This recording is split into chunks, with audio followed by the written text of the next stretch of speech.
భారతదేశంలో ఉద్యమం చేసి విజయం సాధించినటువంటి గొప్ప నేత.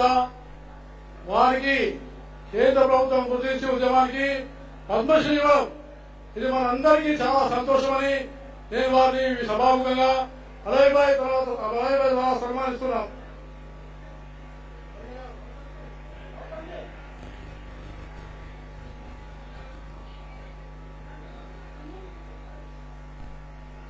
అందరికీ నమస్కారం.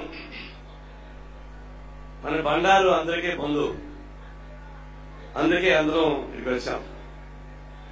ఎలాబాయికి ఆయన ప్యాషన్ ఫైట్ ఇంకెవరికి కూడా రాదు అసలు భారతదేశంలో.